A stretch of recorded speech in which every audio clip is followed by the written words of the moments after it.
Hello and welcome to World Talks. I'm Anna Kalczyńska. This event had the potential to be a defining moment, but ultimately it confirmed what we already knew.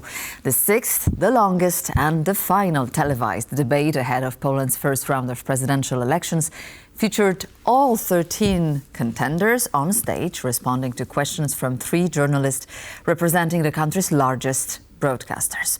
The first round of the presidential election is scheduled for this Sunday. And in anticipation of this much-awaited event, Professor Jowanka Jakubek-Lalik, an associate professor at law at University of Warsaw, joins us here on TVP World. Good evening, Madam Professor. Good evening. And we are eager to listen to your insights here. How did you like it? And do you think that the recent presidential debate that we were able to watch yesterday shift any expectations, odds, any possible support for the candidates?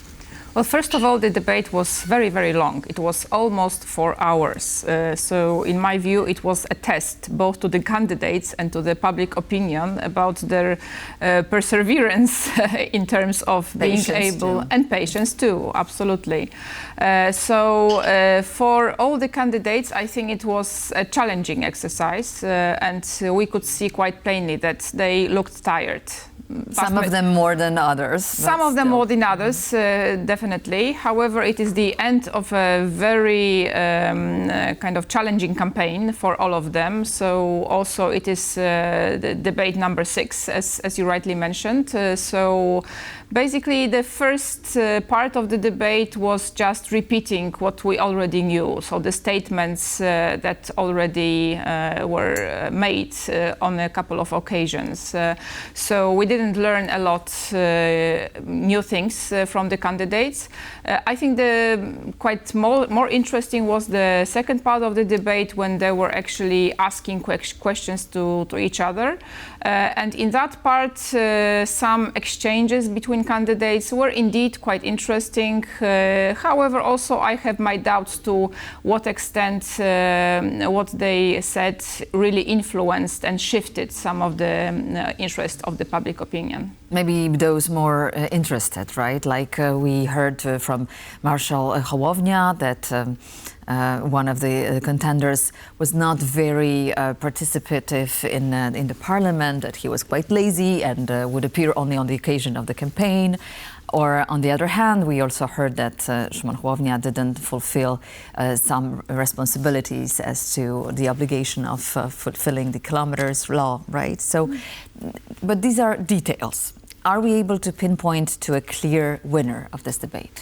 Actually, those details I think are quite important, because what we actually remember from the debates are pictures, moments, fragments, statements. So even sometimes this kind of memes that go to the internet and they just circulate around media and internet as a whole. So these are quite interesting. When it comes to people who won the debate, I don't have any clear winner. I don't see any clear winner, because actually the 2 main candidates performed below their potential, I think. And also what we need to see when we analyze the debate is that every candidate is coming to this kind of debate with a different mission and different objective. So we have, first of all, the 2 most important contenders who actually are going to participate probably in the second round of the elections, and they are very involved in winning the debate. Also, on the other hand, we have the candidates who actually are more interested in showing and explaining their policy ideas and influencing the political debate in Poland. Also the coalition partners, and building their support ahead of the next elections, which will happen in 2027. And also the, let's say, third category of candidates are those ones who come with totally different interests. Some of them just want to gain support for or their... even present themselves to the public. Or we have also the recurring candidates, as Mr. Jakubiak or Mr. Bartosiewicz, who already participated in the elections on previous occasions, but never gained any substantial support, but still they come and they persist in presenting their views and opinions. Some made even promises, like Mr. Bartosiewicz, who promised to present the potential First Lady if he passed to the second round. But yes. You've already partially replied to my question. However, what are your thoughts on the performance of Karol Nawrocki, especially challenged by Szymon Hołownia, who spoke directly to him? He accused him of being a liar, and he was not sued for that. And Rafał Trzaskowski, who asked him directly, are you going to reimburse the money you took from the state and from Mr. Józef, this is the case of the apartment, right? Mm-hmm. So how did he perform on that? Well, first of all, maybe we need to explain to the viewers what happened with the apartment case and presidential apartment affair. Yes, apartment affair. So this is something that Mr. Nawrocki is accused of, that he acquired this apartment from an elderly gentleman who was unable to actually live on his own. And this apartment was acquired by Mr. Nawrocki also with a promise that he is going to look after this elderly gentleman. And that was not the case, because this elderly gentleman is currently living in the assisted living facility. So here, indeed, it's a very important affair, let's say, because any opinion polls, when we ask the popular opinion, what is the number one quality of the president and the candidate for this office, it's always honesty, integrity. So here, when we attack this very quality of the candidate, we can say that this is something that is totally diminishing the quality of the candidate. But do you think it's going to affect the vote? And here I need to explain that sometimes we have a difference between what people state when it comes to their expectations and what are the real reasons to vote for a specific candidate.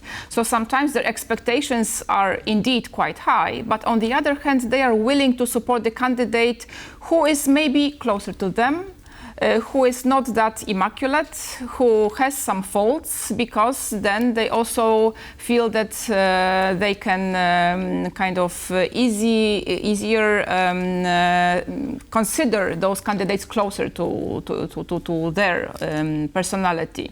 But also here is another interesting fact, because the voters who are supporting the right-wing candidates often support them not for their qualities, but in spite of the qualities, and also just to kind of act to stop the other candidates from getting the votes. So the motivation is totally different here. And how about other candidates? If we examine the candidates' rhetoric, which one or whose resonates most effectively with the audience and with the electorate? Well, that we will see on Sunday, so when we will see the first results of the voting. But I think that I think that we could somehow point to emerging stars, at least.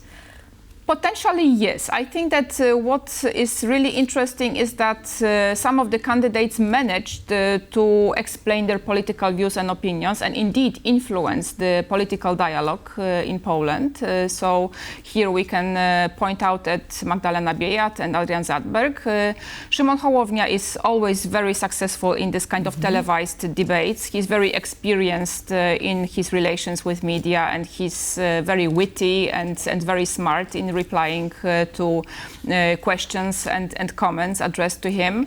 And from the, let's say, fringe candidates, I would point at Joanna Senyszyn, who is very liked by the younger generation, which Gen Z, yes, because that's quite interesting, because she's a lady who is 70-something years old, but still she manages to catch the attention of the younger generation, and by her personality personality, by her vibrant attitude, she's gaining quite a lot of followers on social media as well. So I think that's quite interesting.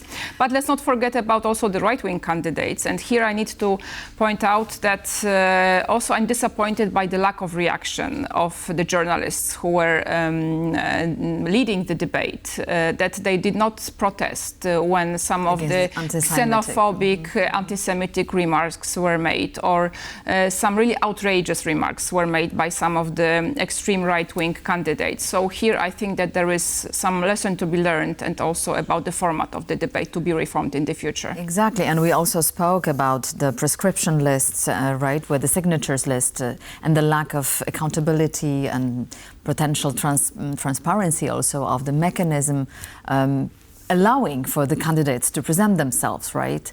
That Precisely. Here we have to also improve on that field. In Poland, it is enough to gather 100,000 signatures supporting the right to participate in elections. So those signatures are not supporting specific candidate, but just their right to participate in elections, meaning that every citizen of Poland can actually sign several of the supporting lists, which means that sometimes it's quite easy to gather this kind of number of votes, especially when those people were already quite famous on social media or YouTube and so on.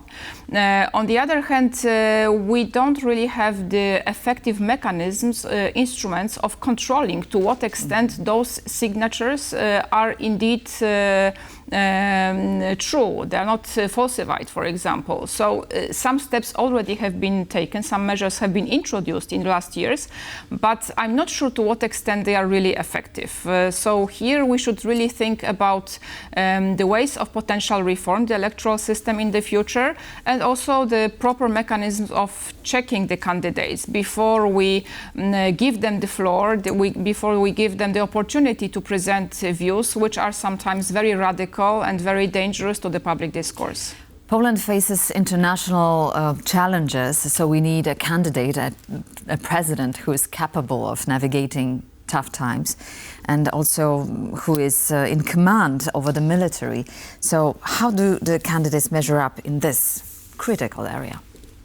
Well, we have several experienced politicians who are applying for this job, let's say. The most experienced from these candidates are Mr. Trzaskowski and Mr. Hołownia, because they already participated in the government, also in the works of Polish Sejm. So they are... This is not their first election, presidential election. Also, yes, and they gathered quite substantial support in the previous elections 5 years ago, meaning that they already have quite a lot of experience on the international arena. Not to mention that Rafał Trzaskowski has a doctorate from international relations That's European true. Union. However, as we can see, several candidates actually have this academic degree, even higher than that. Ms. Senyshyn, actually, she's a professor of economy. So here the academic qualifications are quite high. But I would say, I would point to the practical experience of those candidates. Mr. Trzaskowski used to be the member of European Parliament, minister in Polish government, also mayor of Warsaw for two terms. So he's really experienced in the public affairs.